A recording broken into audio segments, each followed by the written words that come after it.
Thanks for tuning in to the Palm Beach Podcast, a weekly show highlighting people making a positive impact in our community.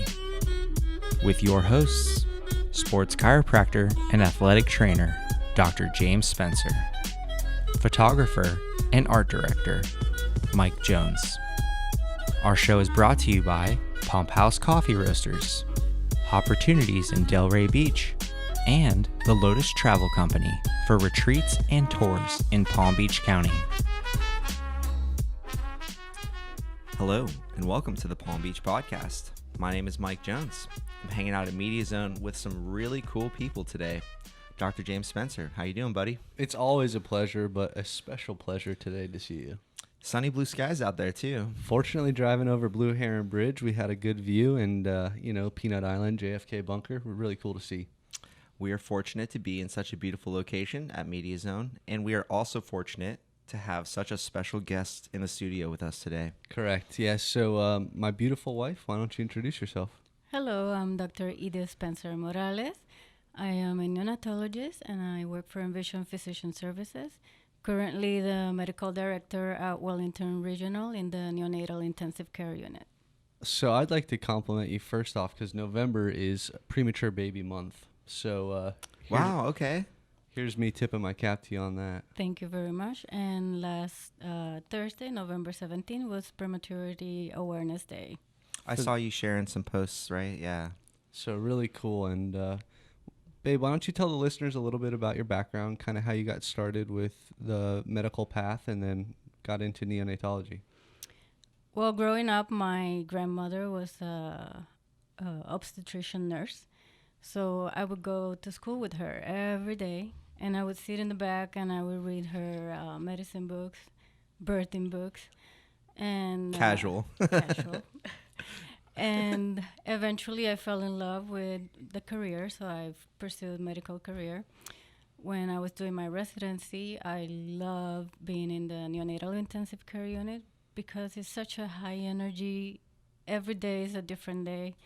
You get from 15-ounce babies to 12-ounce babies, and it's such a intensive and passionate thing. So I fell in love with that. And where'd you go to school? UCLA, California. I did my fellowship there, both Harbor Medical Center and Children's Hospital of Orange County. Awesome experience. You've lived in all of my favorite places, like, California, Florida, Puerto Rico. I'm slightly jealous.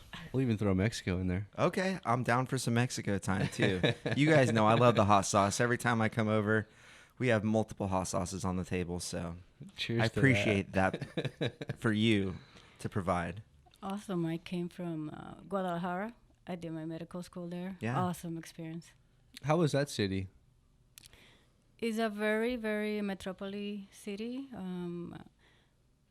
You learn a lot of stuff because over there in Mexico, you don't have sources. But from the first year of medical school, you're out there. You're in the clinical field. So you learn very quickly how to manage. And it was such an amazing experience, different culture. When I came to the U.S., that actually opened a lot of doors for me because when I interviewed in California, they're like, we love the medical doctors that come from Mexico. They have so much experience and they're not afraid to work. Well, and when you have everything at your exposure, I don't want to say it's a little less brainless, but when you don't have some of the amenities that we may have here, you got to improv and make things happen. Exactly. So that's really cool. Yeah, tell the listeners a little bit now about Wellington Regional and the NICU there. So Wellington is in the west side of Palm Beach County. We're the only level 3 unit there. Level 3 means that we take care of extremely sick babies, anywhere from 22 weeks to term. You need all sorts of respiratory support, all the highest technology to take care of those babies. Over there, we have all the subspecialties, and we take care of the extremely ill babies. Otherwise, the other hospitals in the area, they don't have that level, so babies had to be transferred to Miami. Wow, so like if there's a baby in Jupiter or something, they've got to come to you, or they have to go all the way south? Correct. Wow. Yeah, Jupiter is level 2, so they can keep some mild babies. If they need any higher level of care, anything that takes more than 48 hours to take care of, then they need to go to a level 3 unit. And what are some of the subspecialties that you guys have at Wellington? We're very good. We have pediatric cardiologies. They're excellent. They're from Miami Children's Hospital. Top end. They're very accessible 24/7 to us. We have a pediatric surgeon. We have a pediatric endocrinologist on staff. And pretty much everybody can come to our NICU. The only things that we would send away are cardiac surgeries, neurological complications, or very complicated babies that need multiple subspecialties. Then those go to South. To Miami? Yes. Yeah. Well, I just have to say, like, kudos to you for, like, being in this field. I've always been, so impressed by you, not only, like, as the nice person that you are, but how you are professionally. Can't imagine the amount of stresses, to, like, see, families trying to keep someone alive, their newborns, and the struggles that they go through. And I'm sure that you have to be emotional support as well as being a doctor sometimes, right? It's very hard to separate the mother instinct from me Sure. and the doctor side. So many times it's very challenging. But I treat every baby as if it's my baby, and I would do the best that I can in my power to make sure that they're well taken care of. And I see how you treat your puppies, so I know that you take good care of the babies over there. Exactly. Those are my canine babies. It's cool, too. There's always an emotional attachment to the work that we do, and I think it's really neat to see you treat everybody the same. It doesn't matter where they're from, what they do, how they do it, and you create the relatable experience for them.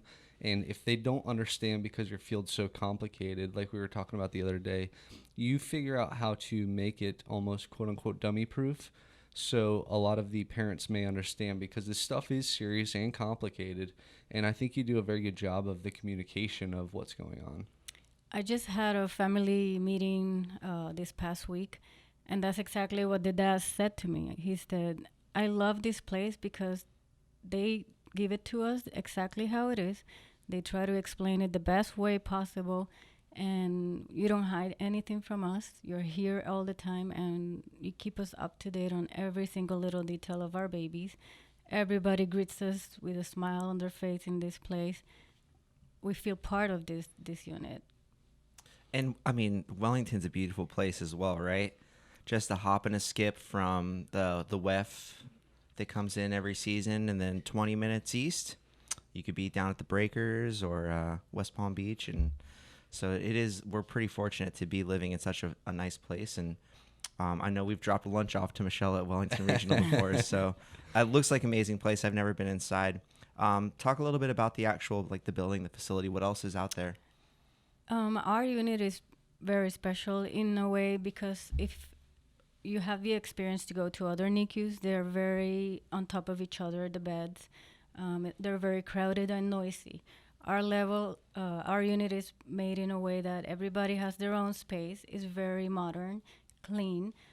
We have an area that is segregated for the micropreemies. Micropreemies are babies that are less than 1 kilo. They need special care. That's 2.2 pounds for you non... So The kettlebell guy over here to translate. yes. Well, I get caught up in the terminology. No, that's okay. So we segregate those babies to one area, and then they have specialized nurses that take care of them. We have a whole different system because it's not the same normal well-term baby versus extremely premature baby. The care is completely different, and it's not seen and taken care of like that in other units. Everybody's there in the same place and taken care of. So that's pretty special then. That's and a rarity, clearly. Definitely. When we transfer patients to Miami, we try to bring them back as soon as possible once they're taken care of. And the one thing that the parents say to us is like, we're so glad to be here because it's so personalized, the care. You guys are so caring and involved with us. Over there, we're part of a herd, you know. Just a number over in Miami, huh? Just a Not number. to say they don't provide No, excellent the care is but excellent, but they have so many complicated patients, and there's so many babies per unit that it's not the same. We have a bay where we have 17 beds, and it's a very, very cozy, family-oriented environment. And tell the listeners a little bit about what you guys offer the parents as far as rooms or anything like that for the amenities. So our unit, the parents can't stay, but it's open 24/7 for the moms and the dads. They can come at whatever time they come. And we have a very system that we involve them in the care from day one of the babies. They are involved in touch time, cleaning them, changing their sheets, all of that, because we want them to take care of their baby. yeah. When they're ill and very critical, it's different. But once they're starting to grow and develop into human beings, it's the most important part. We provide them music. Talk about that. Right before COVID, we used to have a lady that would come every Tuesday and play the flute to the babies. Very cool. It was excellent, except it would suit the babies and it would suit the staff too, because it's such a soft music. And we were all like, oh, we're going to fall asleep with the babies. But if it suits us, imagine those babies that are so stressed and ill. And many research has been shown now that it's very, very important for their development. We also have a library of books for moms to read to their babies. So when they come in, either or with the siblings, because sometimes the siblings like to come and participate, and that's the best way for them to participate with the babies.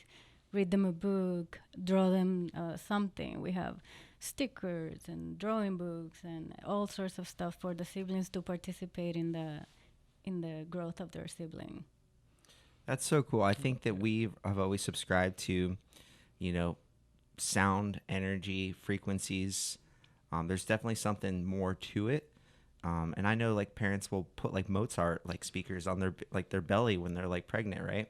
Yes. Just to have like classical music. And so it's interesting that that's like something that you would provide, and it seems like it would make sense, Another cool thing that we have our occupational therapists, and they've incorporated a whole system of infant massage. So it helps so much with their neurodevelopment. A lot of those babies, they are poked so many times. They have so much pain. They provide means of relaxation for them. It helps their healings really fast. And then when they're ready, they incorporate it's called the swaddle bath. So with the parents, they teach the parents how to bathe the babies swaddle so they feel supported, comforted, and they know how to bathe their babies and at the same time support them. Can I just like say, when you said flute before, like I've just been picturing this guy as Ron Burgundy, because like the mustache that this man is rocking right now is powerful, and like I could totally see you just bust out a jazz flute solo. Yeah, flute. So maybe you could bring him in for a little Ron Burgundy, sensual. I can make jazz that flute happen. solo. Exactly. I am working on my Native American flute. That's amazing. I love that sound. It is. It's incredible. It's relaxing. And there's plenty of research to support the benefits of it for not only infants and premature babies, but adults as well. And whether it's, heart rate variability or just the brain waves themselves, it's really neat to see how beneficial music can be, and that you guys provide that there. It's cool. Yeah, definitely. And in a way, it helps the staff too, because sometimes we are very stressed. Sure. Remember, we're dealing with babies that are very ill, and we're most of the time bringing them back to life, making them feel better. And to have something like that kind of suits us and brings us back to the zone and, do the best that we can for those babies is excellent. And I know this guy always has, the music and the salt rock lamps when you walk into his facility, because, just set the mood and try to have that positive energy. Exactly. There is, like laughter is the best medicine type thing, where like if you can bring everyone's energy up, that surely that could be contagious in a positive way. Exactly. Our staff is very involved, very caring for the babies. We do graduations for the babies Oh, when they're ready cool. to go home. And then every year we do a reunion where we bring our parents back. And it's a gathering. And we've been doing it since I started there in 2014. It's like the event of the year. Everybody gets together. All the babies all grown up, and the parents want us to remember them. And I'm like, I can't remember the baby, but I remember the parents. And a lot of them have stayed in touch with us. And another amazing thing that we do every year for Christmas, we set a date at the mall where all the babies and the families come and get pictures with Santa. It's part of the Wellington, NICU experience, and everybody looks forward to that. That's really cool. And why don't you guys talk a little bit about the dynamic of being like in a relationship, in marriage as a healthcare couple? Like, how is that? Like, do you guys have to come home at the end of the day and be like, holy moly, what a day? Yes. Yes. 90% of the time, he's, my support and my rock. I come home very stressed, very What, high. 10% for your puppies? Yes. Definitely. Very high energy, and to bring that level of intensity and activity is very, very hard. So Sure. he helps me soothe. And talk a little bit too about your shifts and how they work, schedule wise, how many hours you have on. And So the way the system works at Wellington, there's a physician on staff and at the place 24 hours. So for that reason, we stay 24 hours in-house. So there's always a physician there. We do minimum 2 to 3 24-hour shifts a week, sorry. And we rotate every morning at 8 a.m. The new physician comes in. It works because you get time to rest. The parents love that there's a physician there to talk at any time. Remember, a lot of parents still work, so Yeah. if there's not a physician after 5, they can't even get updates on their babies. When a mom comes in labor, we're there. We're not rushing from home. They don't have to wait. We're right there. Any emergencies, we're right there. So that's very important because not every hospital has that. Yeah, peace of mind for the parents, right? And I know I have questions a lot of times just as for somebody who's on the outside looking in. I don't know a lot about it. And the first time that I went to visit, it was very eye-opening because hospital environments for most people are pretty stressful. But when you walk in and the little incubation tanks are everywhere and there's tons of beeping going on, like it's almost overwhelming. So I'm tipping my cap to everybody in there and specifically you for rounding up the herd. So cheers. Thank you so much. We work on doing tours. So the hospital has a person that does a tour of the labor and delivery part. They do a tour of where they'll be when the baby's born.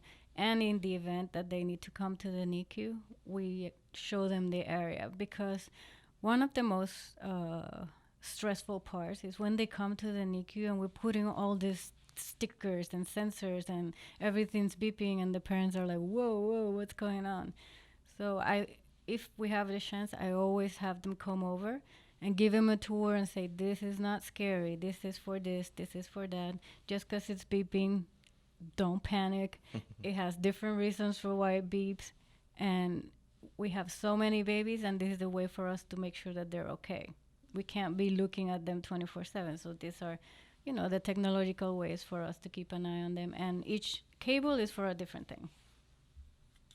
Well, it's it's something that as a single guy, it's like so off my radar that like when I hear you, not just today, but in when we hang out, it's just mind blowing, that that you guys provide that level of support and that, I'm sure that if I was a parent and I had a kid that was in this scenario, that like I would feel so comfortable having my baby in your hands, to be looked after, and because I know how much you care.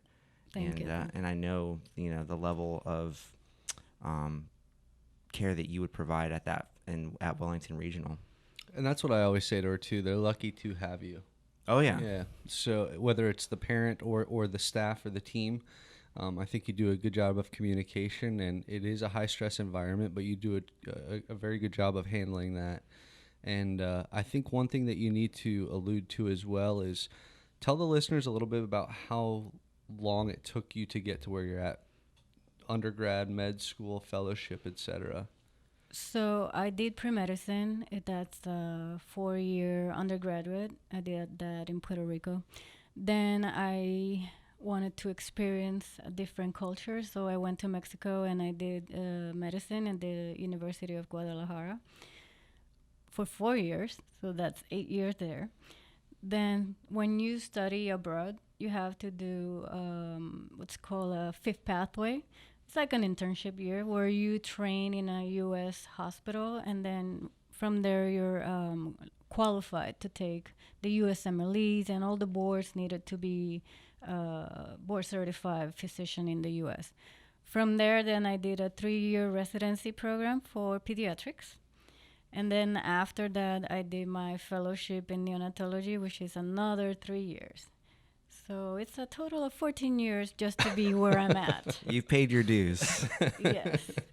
So, and just for the parents out there, that's a lot of experience that you have to endure, whether it's undergrad and graduate school, internship, fellowship, and to show how qualified, it's still a very difficult physician's position, but you're I don't want to say you're overqualified, but you're very qualified to do what you guys are doing, and that's really cool to see how much time you've dedicated to that. This field is a very scary field for a lot of people. When I chose to do neonatology, a lot of people would be like, that's so hard, you don't want to do that. And I'm like, I actually love it. And to me, it's very easy. Sure. You just focus on a small population. The diseases and the illnesses are very limited. Versus the adult world, there's so many things that could happen. Yeah. And think about it, you're changing the life of a family. You're the first ones they see when the baby's there. You become like, one of my parents said to me in a message on Facebook this year, you became part of our family. Sure.